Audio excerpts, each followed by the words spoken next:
Welcome back to another episode. I am Sticks. This is my best friend and co-host D-Lo, and we are Too Complex.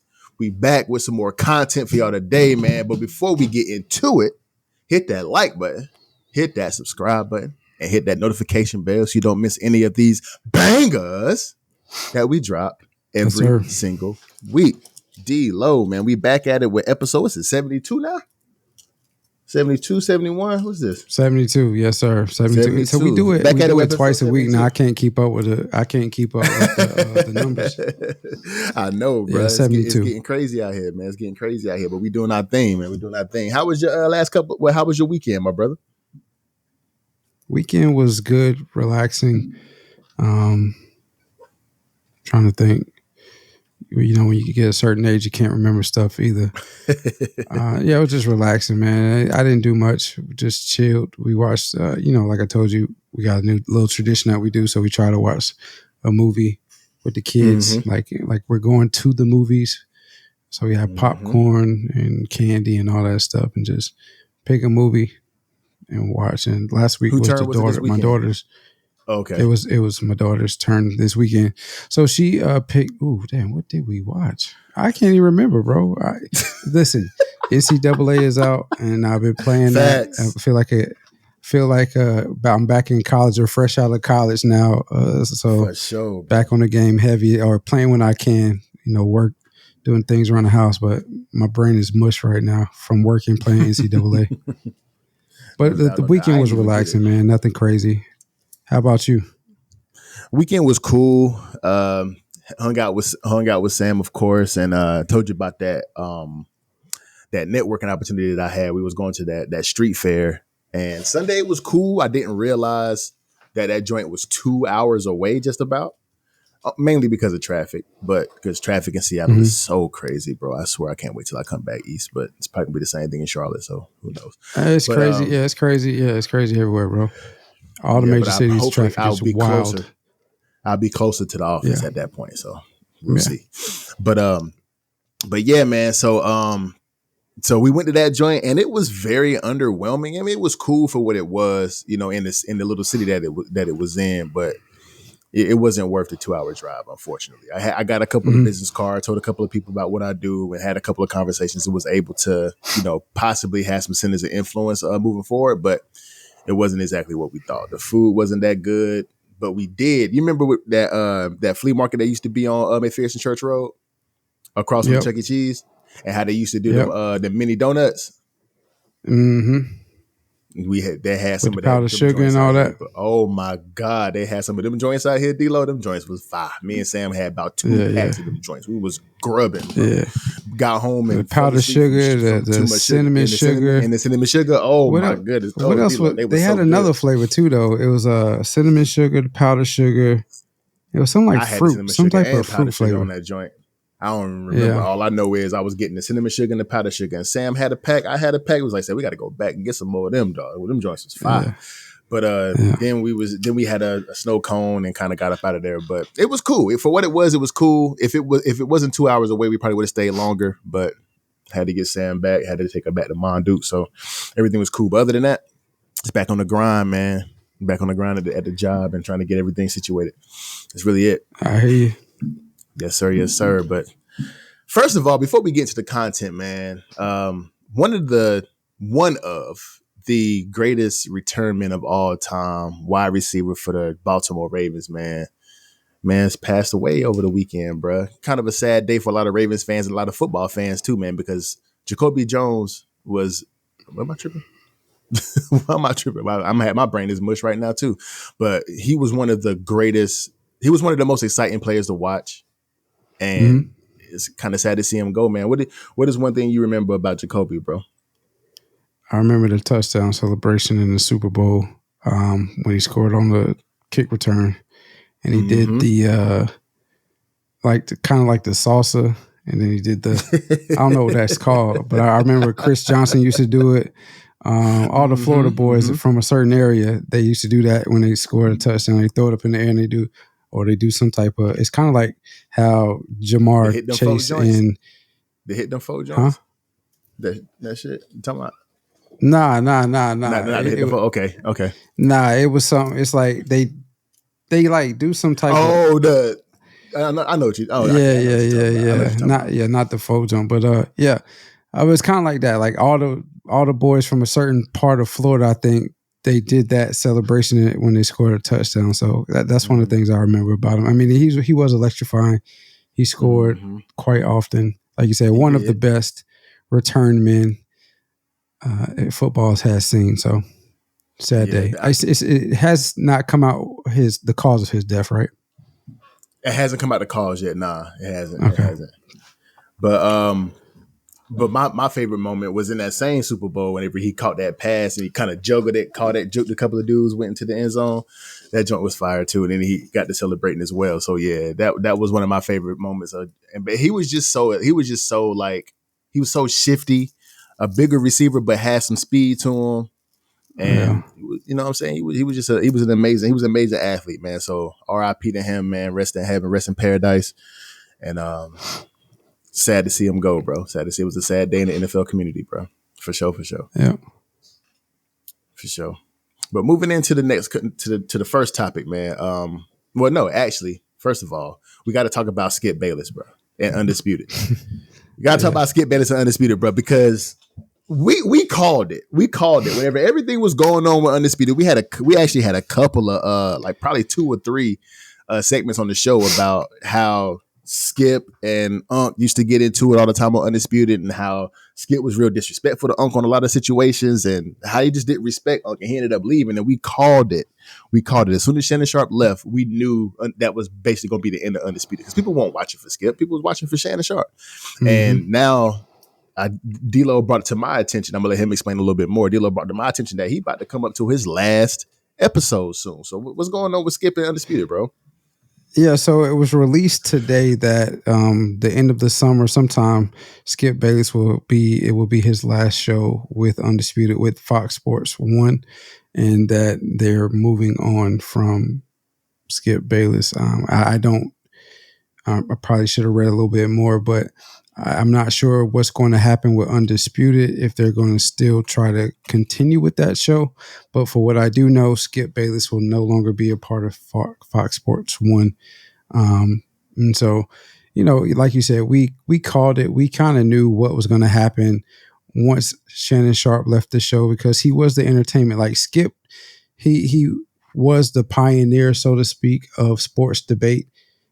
He ushered it in along with several other individuals, but he was the face of it when he went with Cold Pizza and Stephen A. Smith, and then First Take and Stephen A. Smith, and then he moved over from ESPN to Fox Sports 1 with Undisputed. So he was one of the pioneers, but it was more so, you know, the people that he was debating and how he was debating them, why people were watching and not specifically watching for Skip.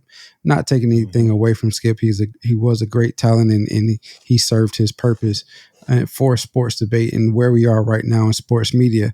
But as he got older, you know, it just became a little bit, you know, he opened doors for a lot of individuals, but it seemed like he was a bit jealous. I want to say it seemed like of certain of individuals that were getting more spotlight than him.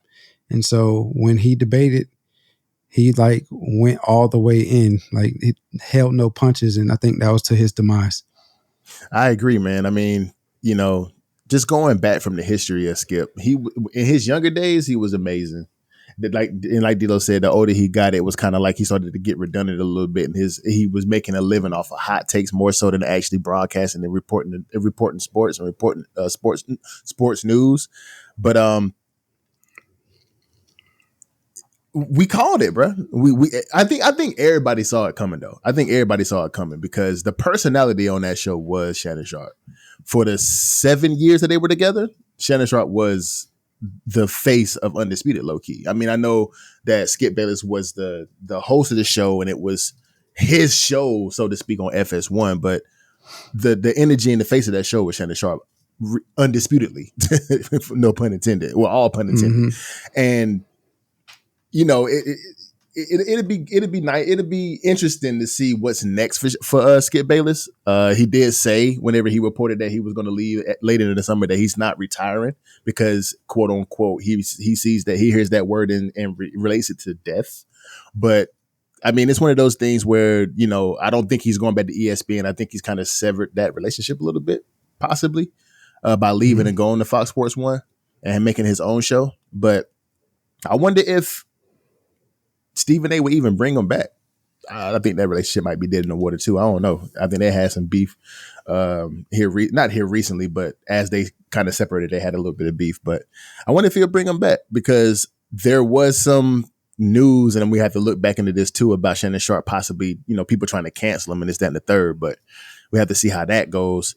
But either way, you know, Skip, you had a great career. If you do retire, it wouldn't be a bad idea, to be perfectly honest with you, but had a great career. Undisputed was a great show. I used to listen to it literally every morning whenever Shannon Sharpe was there on the way to work because I had like an hour drive to work. So I used to always listen to that show literally on Apple Podcasts and just listen to it straight through the whole like hour or so episode. So it was a great show whenever Shannon was there. But, you know, we have to see what's next for Skip. Have to see what's next for Skip. Yeah, and make a correction. I don't know if it's just verbiage that is being used is saying that he's leaving. It says Skip Bayless reportedly leaving FS1's Undisputed later this summer. Mm-hmm. So I don't know if it's what they did with Unc, where he said he was leaving, but come to find out he was let go or whatnot. But I just want to make that correction so that nobody's saying that we don't know what we're talking about. Well, in 2021, the man signed a 4-year extension to go 32 million. 32 million. So he might be actually leaving since he has technically one more year in his contract, but right, who knows? But still, he could have been fired too, just like, you know, it came out that Shannon was. So true enough. But getting into the content today, man. So Copa America. That scene right there was something crazy, dog. International soccer fans vandalized and destroyed Hard Rock Stadium prior to the Copa America soccer match. It was people that did not have tickets that were trying to get into the arena to watch the soccer match. D-Lo, what in the hell happened at this soccer match, bro? What the world going on? I mean, we tend to think that we are very serious about sports here in America, football, basketball, so on and so forth. But the rest of the world is extremely serious about soccer and international play. And we found that out at the Hard Rock Cafe. I knew I was going to say that. Hard Rock Stadium in Miami, where fans who did not have tickets to the game basically bombarded security and all the barriers to get in so that they could witness the game or try to witness the game. And it turned to chaos and chaotic, damaging a lot of the stadium. And so what we do know is that next year it is being reported that the United States will be hosting the FIFA World Cup here. Mm-hmm. And so is this a taste of what's to come? Maybe. All you have to do is look at tons of headlines of soccer matches overseas. Like I said, they take it very serious. And you'll see numerous occasions where, I mean, as recent as last week, I want to say, where stadiums were, was fires in the stadiums, riots, brawls outside of the stadium, so on and so forth. They just take it serious. Soccer fans don't kill me. I don't know why they take it as serious as they do, because it's not really exciting except for when they score a goal. I don't know. And the goals are few and far in between most games. Most of the time, yep. So, I mean, I don't know. I mean, I'm not. I know soccer is the world sport. As much as we here in America want to say football and all of that, everybody loves soccer. So, but yeah, it's crazy. And is this a taste of what we can think we can expect for next year? Maybe. Man, it might be, D-Lo, because seeing those photos of how they destroyed the escalators and how they were just it was literally a barbaric scene to where just watching certain videos from this and just reading the articles about how everything turned up, and fans attacking security guards, fans possibly getting trampled, and they had the security guards, which I will give them a lot of praise. They actually, like, even though they knew they couldn't stop everything from happening, they tried to make sure that everybody was the traffic of the Stampede was good, so people wouldn't lose their lives in a Stampede. So it was just insane. And like D'Lo said, man, like, soccer is an international sport. People across the world love soccer, and there are some passionate fans of soccer. I don't understand the sport myself. I don't watch it, but whenever I do see like clips of soccer games and the stadiums, which are like 100,000 seat stadiums, being packed out to watch games like this was a game between Colombia and Argentina. I had no idea this was going on, but you got people stampeding to get in this game if they didn't have, bro. It's insane. It's insane. Go ahead. My bad. Go ahead. No, I won't really. I was just saying it's insane to see, because we're not this passionate about our American sports, bro. We're not this passionate about baseball. We're not this passionate about basketball. We're not this passionate about football. Football, which is supposed to be American sport now, and they overtook baseball. We're not this passionate about that. These fans in other countries about soccer are hella passionate, and stuff like this can happen in America about soccer. Like, bro, it's insane, cuz it's crazy. I was going to say, so Lionel Messi plays for Argentina, and so he's one of the best soccer players supposedly in the world. Ever. Not gonna act like I know much about soccer, but I do know who Lionel Messi is. Very rich for man. Sure. I know that he is good, and like you said, overseas they're used to being in stadiums that are 100,000 plus. And we have stadiums like that here in America, mostly college football stadiums. Mostly, yep. But the stadiums that they host these games in, like they had a Copa America game here in Charlotte, and it was something that happened here as well. But these stadiums that they're hosting these games in, it's like 65, 70 max.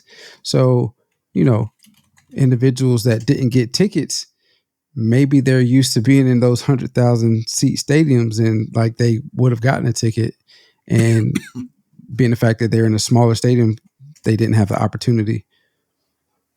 It's crazy, bro, because I couldn't see myself going this crazy over a sport. And I played football, love football.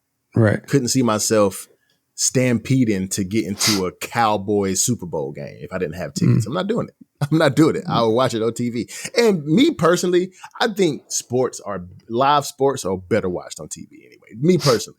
I like the atmosphere of actually going to a game and seeing a game live, but to have the privilege of sitting on my couch on TV, getting like live replays and seeing like close-up angles on the field, like, to me, that's a better experience to me than actually going to a game. I have literally been to, other than games that I played in, but I've literally been to maybe 3 or 4 live games in my entire life. Yeah. And I mean, yeah, I agree with you to some extent. I think it's about where you are in the stadium. Like me, because we're people can't tell because we're sitting down, but we're rather large individuals. For sure. We're tall, right? So sitting in the stands for me is not comfortable whatsoever. Not comfortable at all. Because it'd be so close, right?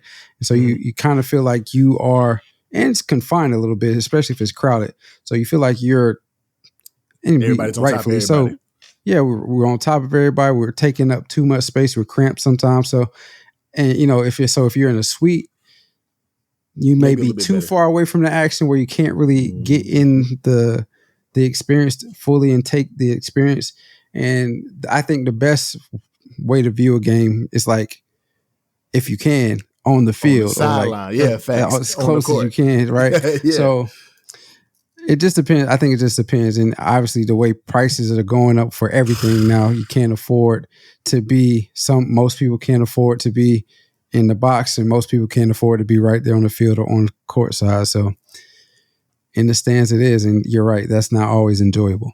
It's not always enjoyable, man. And, and just to get back on topic a little bit, I mean, it got to a point where this situation, I don't even know what the word to call it, but this breach of the Hard Rock Stadium, if you can call it that, got to the point where ignorance started to ensue, when people was like throwing big bags of popcorn everywhere, and they just started to get ignorant with it, which that's just people, bro. Like when they feel like they're getting away with something, they take it to the extreme, and it just got to a point where it was ruthless a little bit, and the damage to the stadium and all of that, it just didn't need to happen. But is this like D-Lo asks, is this a taste of what's to come, whenever FIFA World Cup comes to the US? Possibly, because if they're this passionate over a game between Argentina and Colombia, what do you think is going to happen whenever the actual World Cups come? Like, it's going to be insane. So, I mean, hopefully this is a example of what is to come, so they can have enough security or some detail out there to where they can make sure they manage everything. But there's always going to be that one person that tries to bend the rules or break the law, so to speak, and that's going to start something that possibly we can't handle. And we saw that right here this past weekend at the Hard Rock Stadium. So people just need to understand that if you can't get it, just watch it on TV, bro. You ain't necessarily got to be in this. But soccer is totally different. People are so passionate about it. I just don't understand it myself. But I mean, we'll see, bro. I don't know, man. I don't know. What do you think? Do you think this is what's to come for next year? I mean, if history repeats itself, definitely. You can never bet against history in most cases. For sure. And like I said, all you have to do is look at headlines about soccer games and the chaos that ensues in the stadium, outside the stadium, and you can read those headlines and articles for weeks on end, days on end, I'll say, for sure, weeks on end maybe. But I question the validity of the amount of damage that they said has been done to the stadium, because the only thing you ever see when you look at it is that one escalator, and then obviously you see pictures of people knocking down the barricades, but like the way they're putting this, they're saying they severely damaged the Hard Rock Stadium, and I'm sure they did, but what other damage other than the escalator was done? I mean, now that glass escalator, I'm sure it's going to be super expensive. Glass is expensive to put in, but what else did they really tear up? You know what I mean? So it doesn't give any like number of how much it's going to cost to repair everything in the Hard Rock Stadium. But like you said, bro, the validity of that would have to be, somebody would have to show me some validity to what was done, because like you said, all I see is the escalator. And just people being climbing dumb over the barricades. Yep. Yeah, and people just being dumb, throwing stuff, just trashing it. So however much it costs to clean it up, to get a cleaning crew to clean it up, that might be in the total. But other than the escalator, I didn't see much damage that was done to it. But hopefully this don't happen at the FIFA World Cups, bro, because we don't this is just showing that we just can't handle shit sometimes. It's annoying. Yeah. It's annoying to say the least. Yeah. But moving on to ESPN and their top 100 athletes of 2000s or since 2000. So ESPN is unveiling their list of top 100 athletes since 2000, starting with 100 and counting backwards. Up until this point, as of July 16th, 2024, they have unveiled 49 athletes. So 100 to 51. Sticks. Couple questions for you, so I can go slow for you if you want me to. What do you think, or who do you think will be in the top 50, since we already know pretty much who's in the top 100 to 51? Who got snubbed? Who is a surprise? And who might they have forgotten up until this point? Well, just to correct my boy D-Lo, he said his brain was a little mush. They have actually released 50 people, because 51 through 100 is actually 50. You're right. Either way. But just looking at the list right now, I mean, they have some good names in here. I think I think we all know who number. I think we all know we have a. I think I know who number one is going to be. Who? Tom Brady. Okay. I think Tom Brady is. I think LeBron's going to be top 10. I don't think he's going to be top. Well, he might be top 5. He might be top 5, but he ain't. He might, and just because it's ESPN, they might put him at number 2. But does he deserve number 2 is the question.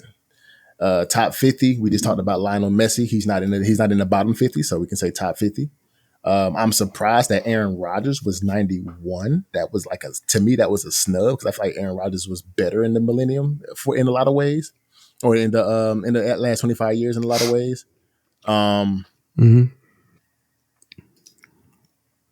I didn't expect to see Darrelle Revis up there, honestly. But he was good for whenever he was playing. Like Revis Island, he's got that aura about him. I can concede that. Ed Reed, I think, was too low. And I also think Charles Woodson was too low. But just looking at the list, man. Wait, Charles Woodson was on there? I didn't see Charles Woodson. Hold on. Charles Woodson was number 100. What number was Charles Woodson? 100. Oh, and then Ed Reed, 99. And then Ed Reed was 99. So that's probably why I said 49. Because I didn't even see Charles Woodson. all good. But shout out to Asia Wilson being number 90 and in such a short time. I mean, 2017 she came into the WNBA, or 2018 she came into the WNBA, and she's already on the top 100 list for the last 25 years in the past 6 years. So shout out to Asia, WNBA getting on the books, and of course, you got some WNBA players on here too. Chris Paul at 83 is insane. But you think he should be higher or lower? A little bit higher. I don't think he should be lower. I think he should be a little bit higher. But what you think? You think that's a fair assessment at 83 for Chris Paul? I'm be quite honest with you, CP, you my boy, But I was quite shocked to see CP on there. If we're being on the honest. list in general, huh? On the list in totality? Yeah, on the list in general. But see, if anything, that would have been my surprise. Like, that's somebody that's surprising to me.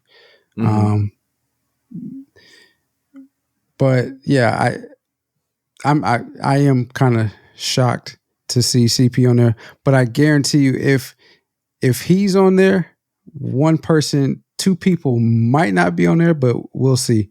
I think it's going either KG or Tim Duncan is not going to be on the list.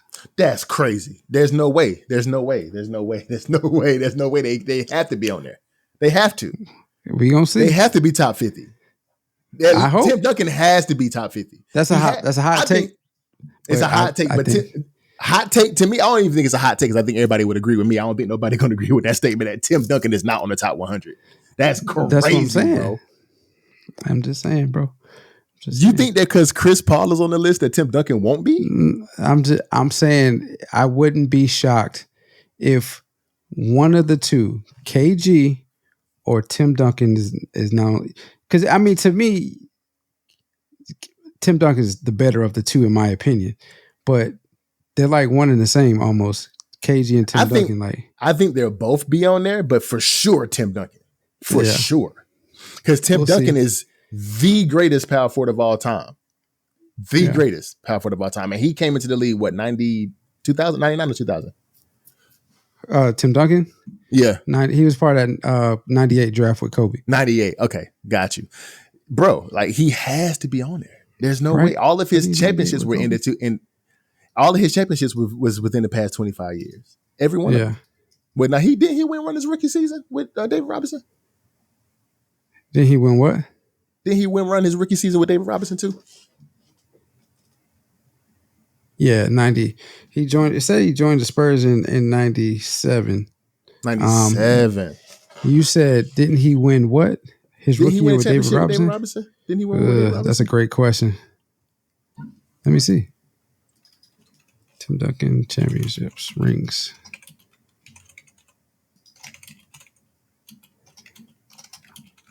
Also, both of these individuals, him and CP, went to my alma mater, so that's why I'm like, so excuse me. I don't see when he won this champ. I don't MVP. Okay, 1999. So no, he did not win his rookie year.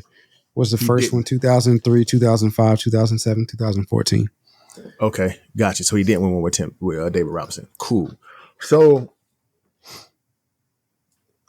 that's a hot take. That's a hot ass blazing take. That's a blazing take.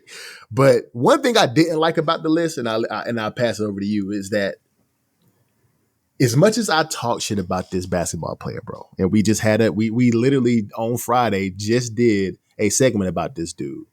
The fact that James Harden is ahead of Kawhi Leonard to me is crazy. Because Kawhi Leonard was at number 85, I think. Kawhi Leonard is at number 85. They got James Harden, who is ringless, at 67.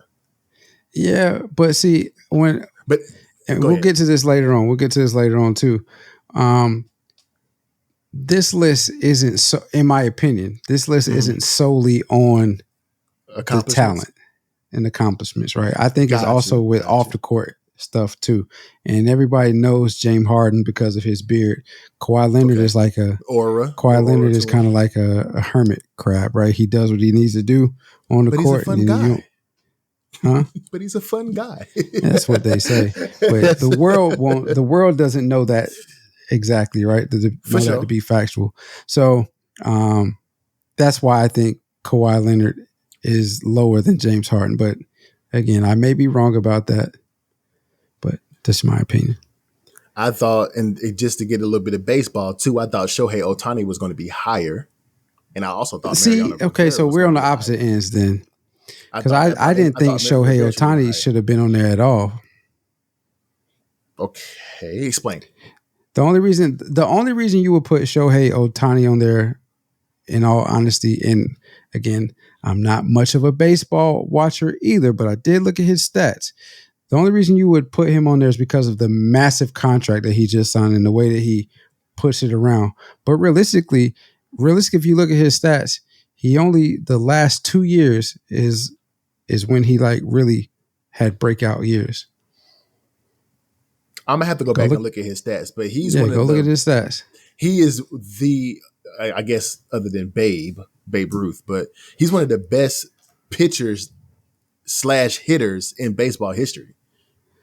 Especially from when he came into the league. I know they got it in here, so I'm gonna go ahead and read it.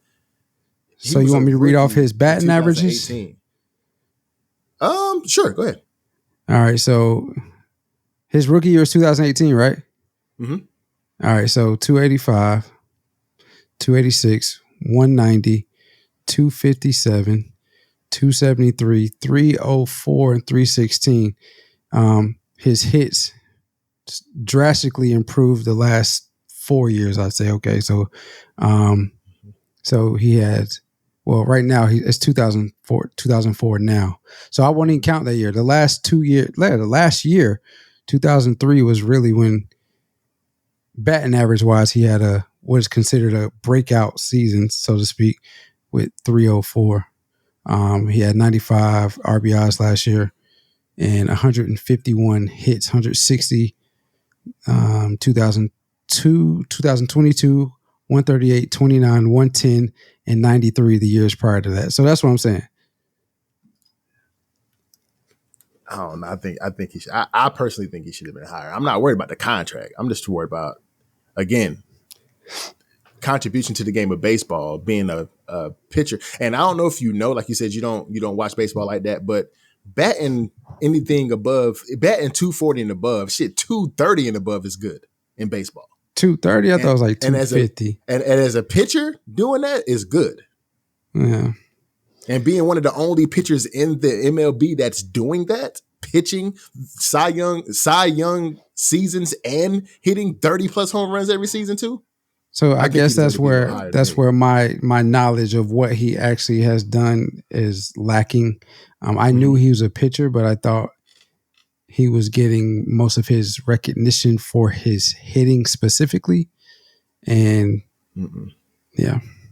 He's getting a lot of recognition for it. So the hitting he's getting more recognition for the hitting because the hitting is so out of this world for a pitcher That's why he's recognized a lot for his hitting. But he is a 2-time MVP, according to this 2-time MVP, Rookie of the Year in 2018, 3-time All-Star, 2 40 home run seasons, and as a pitcher, and has a career as of right now 3.01 ERA, which is really, really good too. So he has 2 top 5 Cy Young finishes. So, and Cy Young is best pitcher in the league. So I know all that. So I mean, I personally think Shohei should have been higher. But I think Ray Lewis should have been higher too, but I'm not gonna get into that.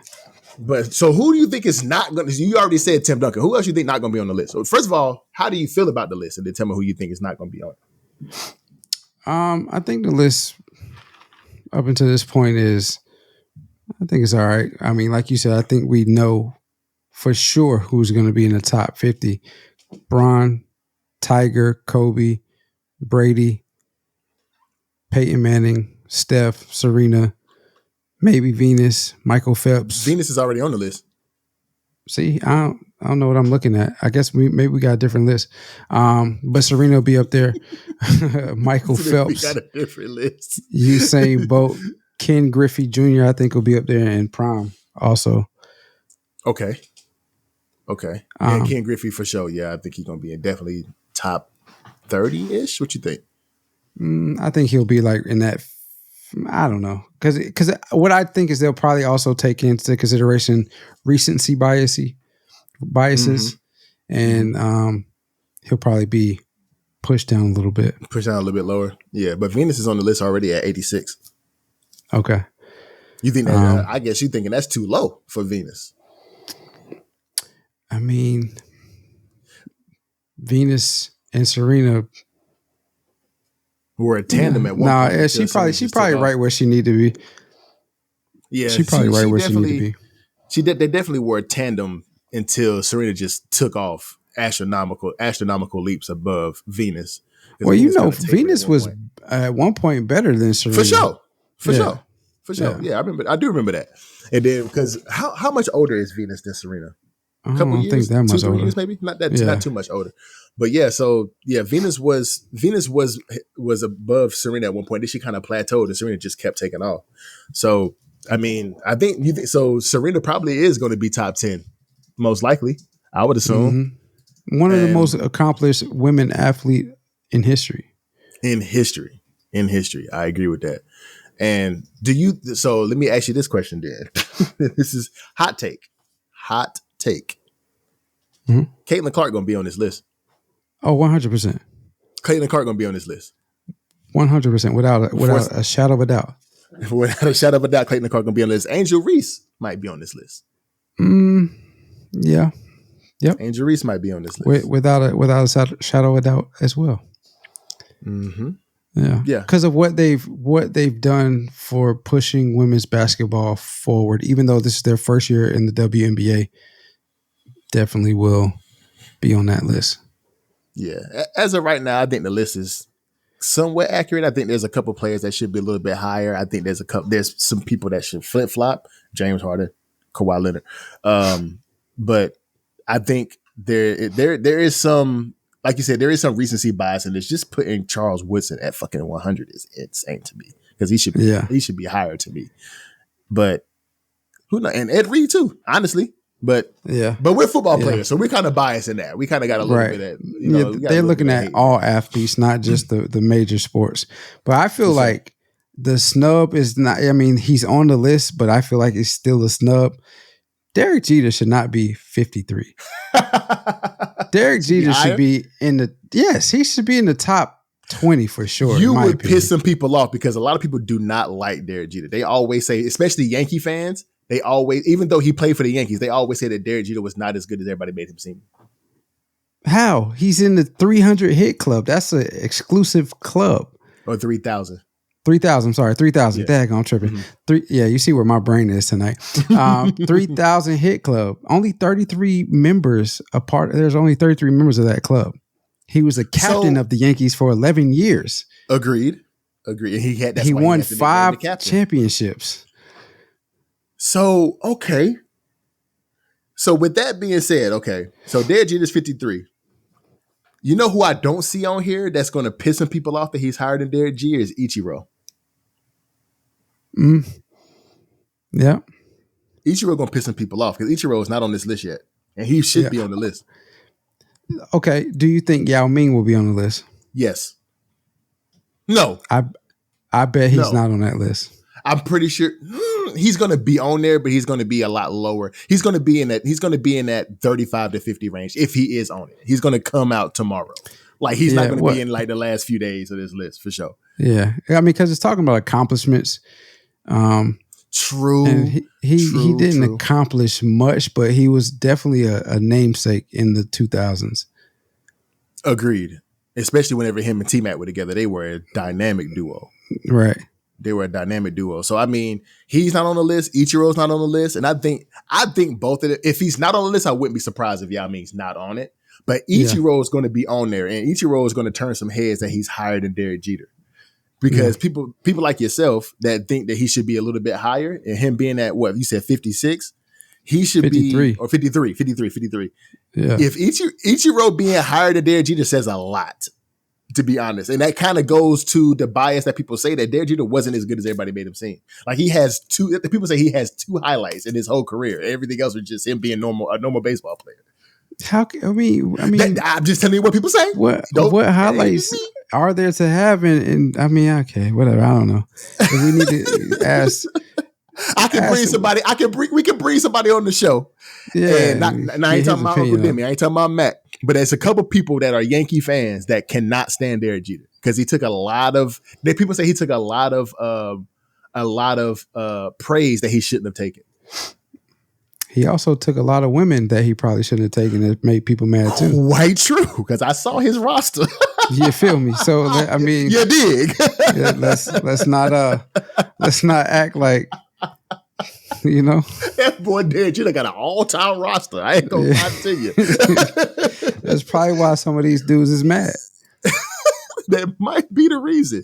Yeah. But nah, Steve Nash rounded out the top 50 at 51. And Steve Nash deserves to be there. I'm not sure if he deserves to be higher or lower, but I think he's right in the middle is where he deserves to be for real. I ain't gonna lie. Yeah. Right in the middle. So question to ask about this though. Why are we so enamored with lists and rankings? I don't know, bro, because that's one of those things where people always make the argument, especially when they talk about the GOAT debate. Why can't we just admire greatness and let it just be? Why we got to compare them to somebody? And I agree with that a lot. I agree with that a lot. And because, but it has to be some kind of argument because there's going to be some bias one side or the other where somebody's going to say one thing about MJ that makes him the GOAT, and then they're going to kind of counter argue it that makes LeBron the GOAT. But nobody is accepting or appreciating the greatness that we're seeing in front of our eyes right now. They always got to compare something to somebody. So I don't understand why people can't do that. And that's why that's one of the main reasons why me and D-Lo don't get into the GOAT debate. You know, so we might talk about it here and there, you know, D-Lo will say 1B, I'll say he's the GOAT, whatever, but we never get into the actual debate of it. But there's people out there that will go ham trying to debate why LeBron is not the GOAT or why MJ's not the GOAT. Why you can't just say both of them are great in their own way? Why can't we say that? Yeah, because people will hunt and peck for any small detail to say somebody's not great or why somebody's better than the other person. And realistically, they probably have the same stats, but because his hairline ain't the way you want it to be, you say he's not the greatest. You know what I'm saying? So, like, come on, man. You know? And if that's the case, Michael Jordan ain't had no hairline. So what you talking about? I was just saying in general, man. I know. But yeah, man, I mean, you know, all of these people in this bottom 50 right now, and that's bottom 50 is nowhere close to, you know, saying taking anything away from these players. They are all great in their own right. And I think the bottom 50 as of right now is pretty good. And I'm excited to see who's in that top 50, to be honest with you. You think Cam Newton going to be in there? Oh, got to be. That's a tough one. Tim Tebow? They got to be in there. Tebow's going to be in there. If Tebow's in there, then Cam's in there too. Yeah. If Tebow's in there, Cam Newton's in there. Yeah. Who else? OBJ's going to be in there probably. OBJ? Eli? Yeah. He dethroned Tom twice. Facts. Tom could have had 9 if it weren't for Eli. That nigga got 7, bro. That's crazy. He number 1 for sure. Yeah. Who else? Somebody new. Say Justin Somebody Jefferson. new? Nah, Justin Jefferson not gonna be in there. You don't think so? Mm-mm. Mahomes? You saying somebody recent? Yeah, like a Justin Jefferson. You don't think JJ? You don't think Jettis is gonna be in there? Nah. If it's somebody recent, it's definitely be a basketball dude. Wemby? Yes. You think so? Oh, that's a hot one. Yeah, I'm just saying boy. He would be over there before Justin Jefferson because he's an international. He would be an international star. True. You know what I mean? Not just NFL or American football. But seeing the records that Justin Jefferson broke in his first, Luka will be in there for sure. But seeing the records that Justin Jefferson broke in his first 4 years of football, I think he deserves to be in there in the top 50. Well, to be perfectly honest, if he was going to be in there, he would probably be in the bottom 50 just because he's so young. But so maybe he won't. Right. But I wouldn't be surprised. I wouldn't be surprised if he was in his next 10. I wouldn't be surprised. No, I would be because you're saying you put what he's done in 4 years over what Ray Lewis has done or did in his. True. You got a point. I wouldn't be surprised. I still wouldn't be surprised though. Yeah. I still wouldn't be surprised. Just because if we talk about everything outside of basketball or outside of sports too, just the aura that Justin Jefferson has basically created the gritty and everybody loved the gritty. The gritty is in video games now. And all of these things that Justin Jefferson has brought to the sport of football, I wouldn't be surprised if he's 41 through 50. I wouldn't be surprised. But we will see. But like you said, if you put him ahead of Charles Woodson, fucking Ed Reed, Ray Lewis, all of these football players, that's crazy. That is kind of crazy. But moving on to the next topic, man. What's going on with our boy Drake, man? We just said he needed to take a break, take a vacation, take some bereavement, take some, you know what I'm saying? All these leaves he need to take it. He on Instagram posting pictures talking about rap is a joke and with cryptic messages talking about what he say? Let me feel the pressure from being on top does more than just make your ears pop. Drake, you know what, D-Lo? Is he crazy? Nah. Drake, is he retarded? What's going on with Drake right now? Nah, Drake is not crazy. Drake is not going crazy. Drake is not declining. We're not seeing the descent of Drake's career. Drake is just having fun and he's trolling. I've said this a couple weeks now, honestly, that a lot of individuals are trolling. And I think it's just people understand where we are, and we'll get into this a little bit later too. People understand where we are as a species, and what we do online shouldn't be taken seriously, even though people take it very seriously. And so when you get to the status of somebody like a Drake, somebody like a LeBron, somebody like a Jay-Z, where you see both ends of the spectrum, you get the praise and then you get the criticism. The criticism that he's been getting since Kendrick leaned into him, and their battle is now done. But since their battle is over, and everybody's kind of turned away from Drake, so to speak. I shouldn't say everybody, but a good portion fans have turned away from Drake just for the time being. They'll turn back as soon as he drops something. They'll be right back on the bandwagon for sure. But since their turn, it's like everybody's trying to say, "What's up with Drake?" Why he took a picture a couple weeks ago at Michael Rubin's white party, and he didn't look like himself. Yeah. He looked old. People were saying.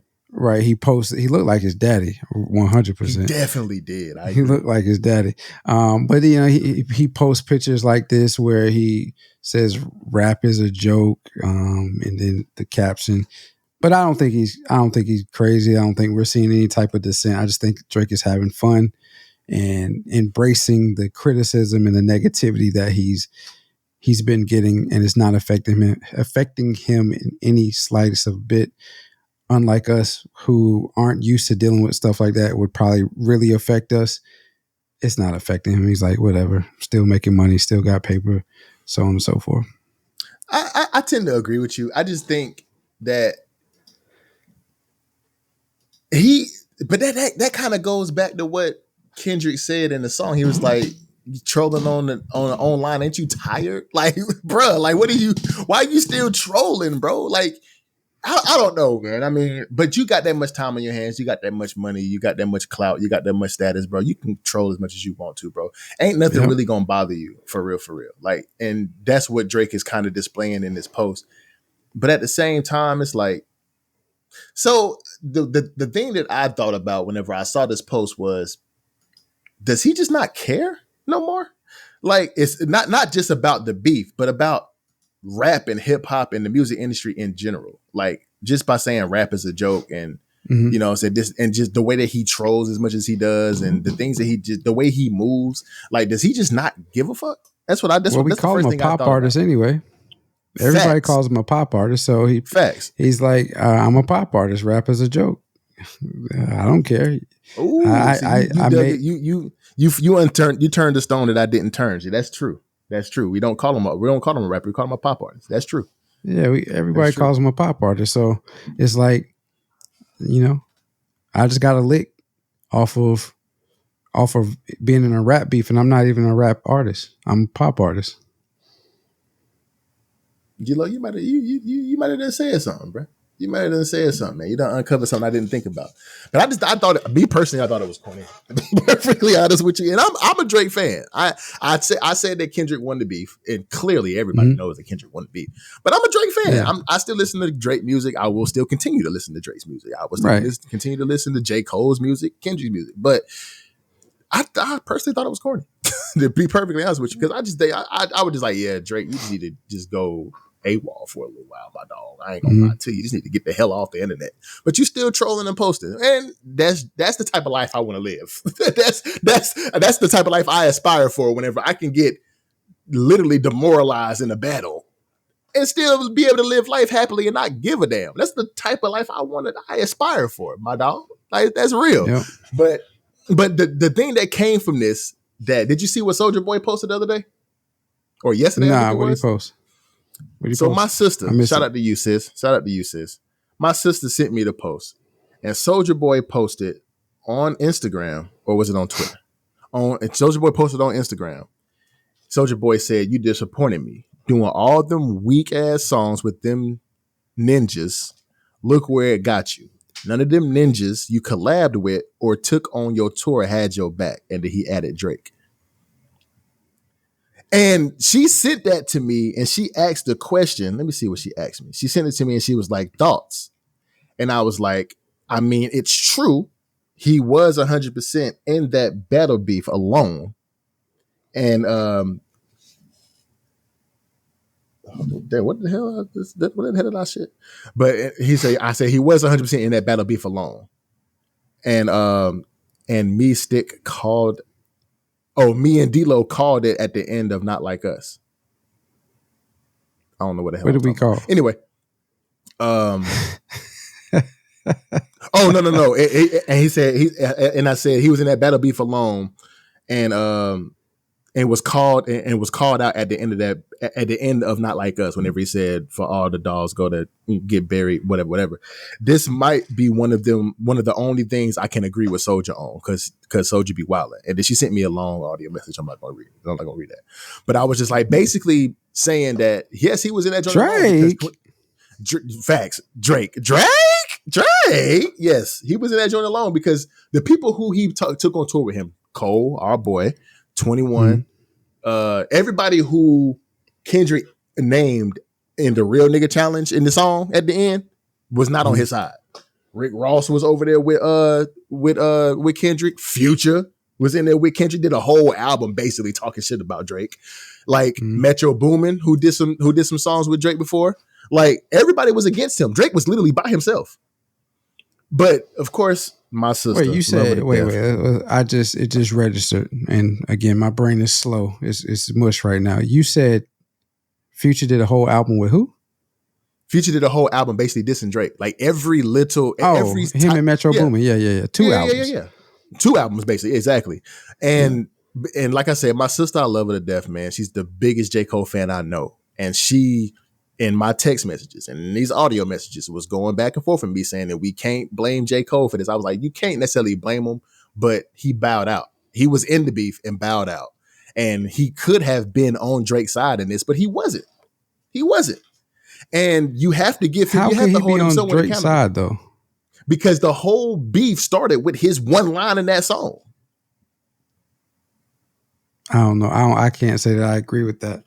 But well, what do you agree with?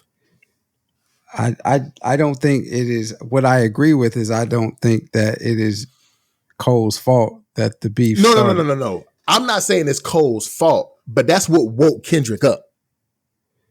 I don't think that's what woke Kendrick up either. I think really? what woke Kendrick up was Drake requested Kendrick to be on First Person Shooter. Mm-hmm. Kendrick turned it down, knowing that they had some beef from the past. Some unspoken beef. So I guess Drake thought they could be cool because him and Cole was on tour or whatever, or him and Cole was doing stuff together. So I guess he thought they could be cool. And when Kendrick turned it down, they continued to do First Person Shooter. And apparently, Kendrick talks about it in the song. Apparently,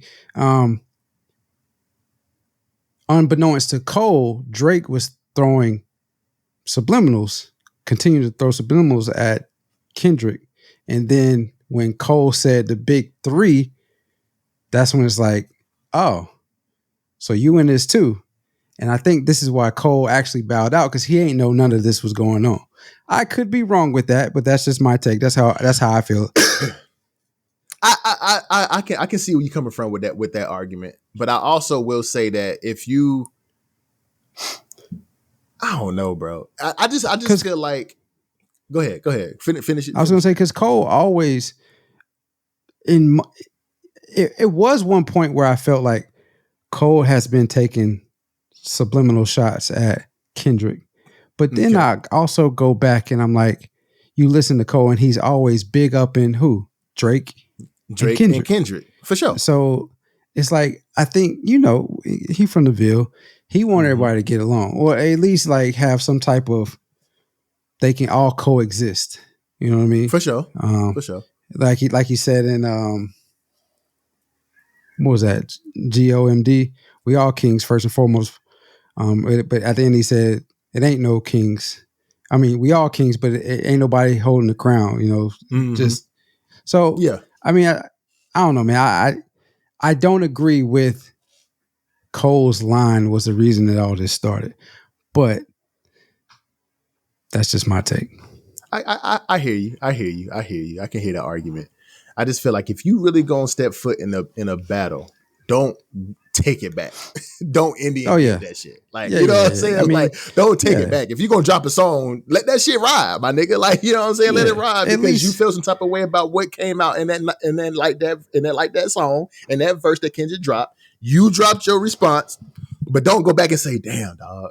Like, I really don't want to be in this shit, and then take it off the internet. Like, you can't do that, bro. Yeah. If you can respond, stand on business. Everybody say stand on business. You know what I'm saying? Like, if I put it out, I'm not taking it back.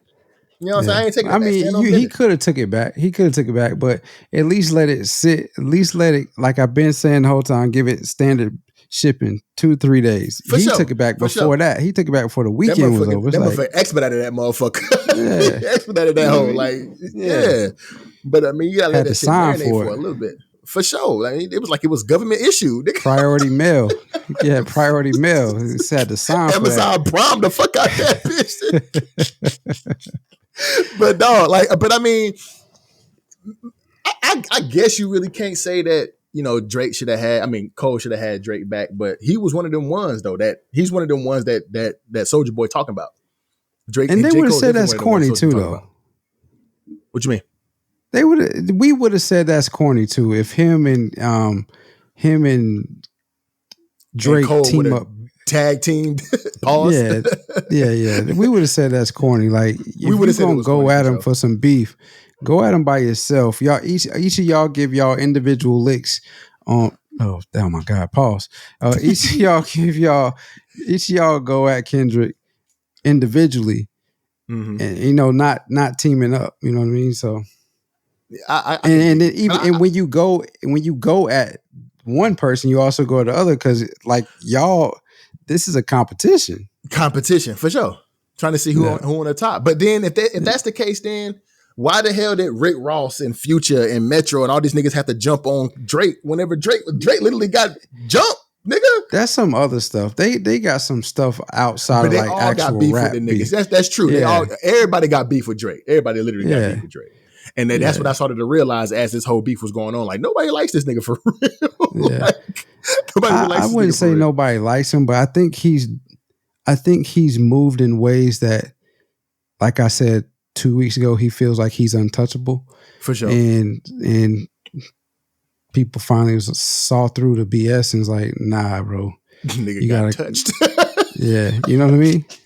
You know what I mean? And so now he's brought back down to earth. But I still, you know how people, when they've been here for so long and then they finally start to come back down or they get humbled, they can't fully be humbled because they've been up here, they've seen everything, they've heard everything, and they're going to act like it doesn't bother them. That's where Drake is at right now. That's why I feel like, yeah, that's legit where he at. Because I mean, he got 5-piece Tank Davis combo by Kendrick, low key. It was a couple of them in there that, a couple of jabs that, what I'm saying, that Drake tried to throw, but ultimately it was a wrap. Yeah. Ultimately, it was a wrap. So, yeah, but Drake, you do your thing, bro. So, to close out the show today, we're going to talk about Tom MacDonald. So, this weekend, our former president had an attempted, can I say this on YouTube? And I know it's on the podcast, but attempted deletion? Somebody tried to take, somebody tried to harm the former president while he was at a rally in Pennsylvania. Soon after, Tom MacDonald released a song called You Miss. And had some strong words and a message to certain individuals. Sticks, how do you feel about this song that Tom MacDonald released? I think it was a really good song. And I think it was a song that was meant to, and Tom MacDonald, we did a couple of segments on him in the about his song called Facts. We did a couple of segments on him, and he has a lot of music that's meant to stir up controversy. This to me was quite the contrary, because I think this song was meant to, because if you listen to the chorus of the song. Well, the chorus is a bad example. The actual song itself was, saying he said, why can't we just shoot straight? Not to say that why can't we shoot straight enough to delete someone? Why can't we both just the left and the right, the Democrats and Republicans, why can't we just shoot it straight to everybody in the nation that we're trying to lead, in a sense? Because we can't. It was one of those things where it was like, bro, like when I listened to the lyrics of the song, I was like, yo, like he's spitting for real. Like, and it wasn't that, it was more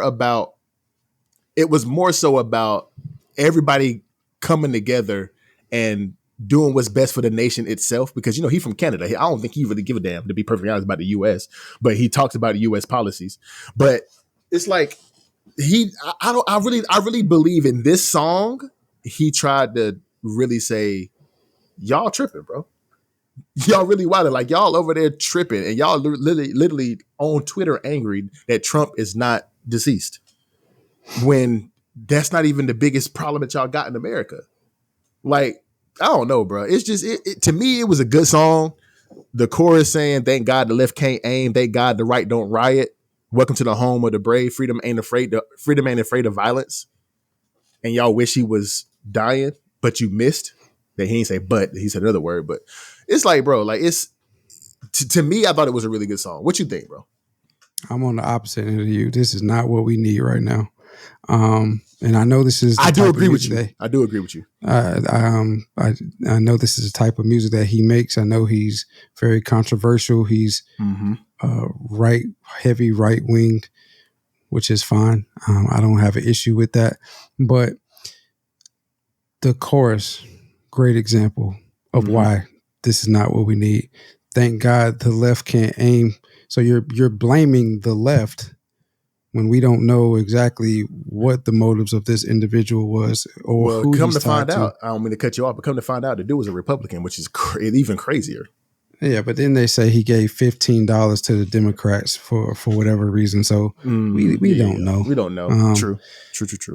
For all we know, he could be some outside. He was raised in the United States, but he could be tied to some outside the country extremists or whatever, terrorists or whatnot. Yeah. But we don't know.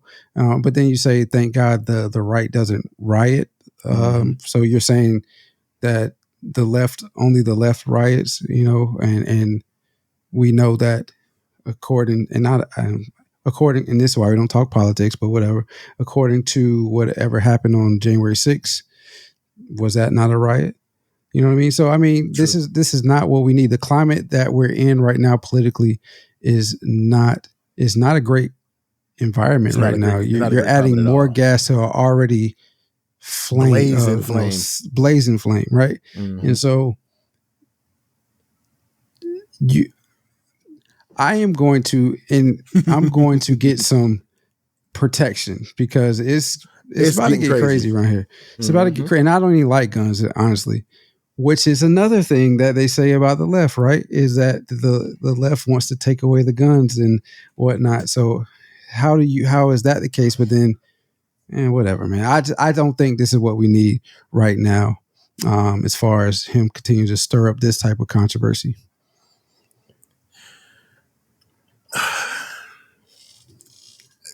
I agree with you on that. I think the chorus is the part that is the most controversial part of it.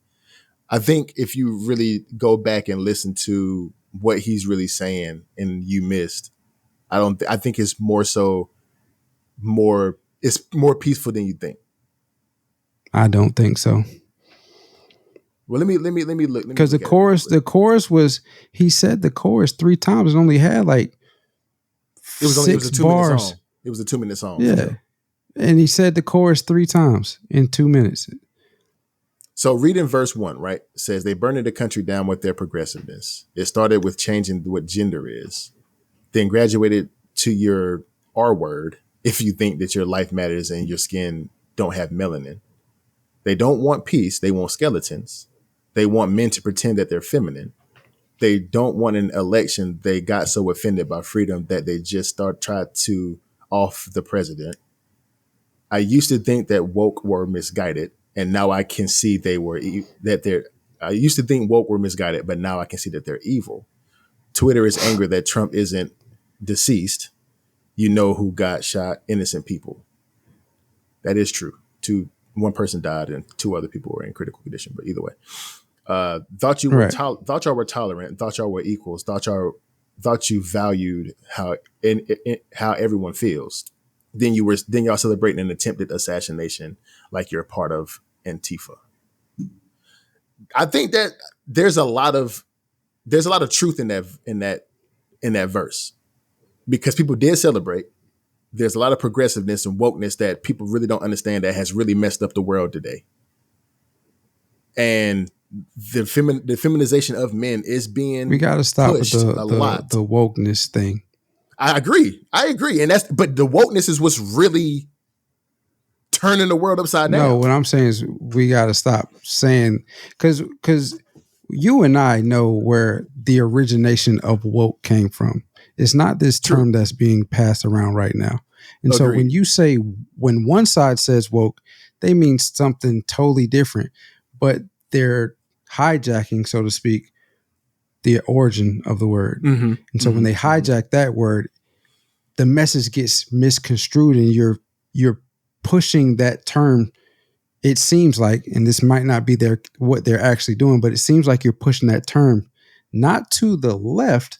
Seems like you pushing that to, what did he say earlier? The melanated, right? Because that's where the term came from, or that's where you and I know it from now. For it sure. could be that the word came somewhere else, but that, there's country folks that steal everything from us though. So yeah, but so I say all that to say, man, and what you see is what you see. What I see is totally different. I don't think this is not 18 hours after the attempt happened. We don't need nothing like this. Yeah, we don't need anything like that. But what he'll say is like, well, people on Twitter didn't care when they were celebrating the fact that, listen, I don't think people were celebrating happy that the man had an attempt on his life. But, the internet doesn't take anything serious. And they're going to make light of whatever they can make light of. So, and it's not just a left thing. It's not just a right thing. Both sides do it. Both sides use the rhetoric that they need to use in order to draw the appeal that they need to, in order to get the emotion that they need to make us feel certain ways and to move us and how they want to move us. We're being divided on purpose. Why that is, I don't know yet. Still trying to figure it out, but we're being divided on purpose. And we just don't need this right now. We need unison. We need to come together, not to be separated. We definitely need unity. I think, we definitely didn't need a controversial song like this literally less than a day after he was, what they tried to do. But we're not going to get too deep into it, but I just feel like this was the whole thing that happened to Trump, which was unfortunate, was literally the fault of his security detail. Because that was, if you look into it and read it, it's crazy how many people try to tell Secret Service police officers, like somebody's up there laying down, like y'all need to go check that. And I used to say this all the time, but our good friend Candace Owens was like, bro, I've been to the White House. My husband almost got shot just walking up a stairwell because they didn't know who he was. And I had to step in front of Secret Service and say, hey, that's my husband. Calm down. So they know what they're doing. This was a breach in competence for real. Like this should have never happened, and it shouldn't have happened.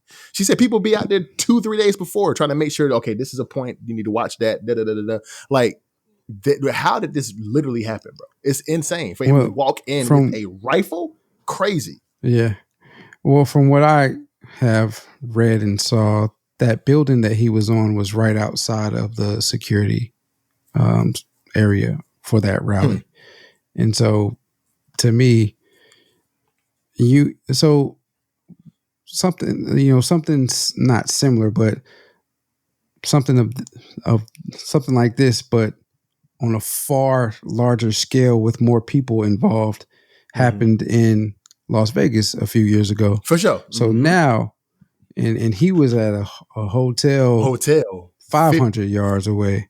Yes, and up on top of a roof of a big ass building. Yeah, for sure. Yeah, no, he was on the roof. I thought he was in. He was in the window. He was in the window. Yeah, he was in the window. Yeah. And so now, when stuff like that happens outside, the security looks at all of the buildings and see if there's a vantage point. How you as a Secret Service don't think that could be a vantage point? That could be facts. Like what? That's what I'm saying. Like they just didn't do their due diligence the way they probably should have, and that's their fault. And like whoever is the head of Secret Service or head of security need to come out and be like, yo, I fucked up. They gotta. He probably never will, but it is what it is. I thought me personally, I know me and D-Lo are finally on opposite ends of the spectrum on something, but I didn't think it was. I agree with D-Lo that we didn't need it literally a half a day after this happened. But I think in this one song, other than the chorus, because the chorus is wild, but it's probably meant to. He makes music to stir up controversy. That's what he does. He's a troll rapper, low key. But I think me personally, I think the core of the song wasn't meant to stir the way it did, honestly. Especially if you read verse 2. I'm not going to go through verse 2, but especially if you read verse 2, I think he meant more good than he meant bad, honestly. Me personally. Verse 2 is a completely different topic. But how many of us, how do I want to say this? What draws us to songs most times than not? The beat that we listen to. The beat behind the song most of the time these days. But for us, it would be lyrics. It would be the lyrics for us. It would be the chorus more times the chorus, than not. As long as it's catchy. The hook, or what it's called the hook. The hook. And it's called the hook for a reason, right? Mm-hmm. And so he may have meant some more good. I'll give him the benefit of the doubt. I'm good for doing that, even though I still don't think I don't agree with the song. You don't agree with me. That's fine. But I'll give him the benefit of the doubt and say that he meant more good than not. If we only listen to the hook of a song, if that's what grabs our attention and draws us into the song, to give it a chance to liking the song and then go deeper into what the actual lyrics are. Mm-hmm. And the lyrics are talking, pointing fingers at the left, saying what the right didn't do, and how thank God that they're not the way the left is. Mm-hmm. It's not what we need right now. That's just me. And I agree with you. Yeah. I agree with you. Yeah.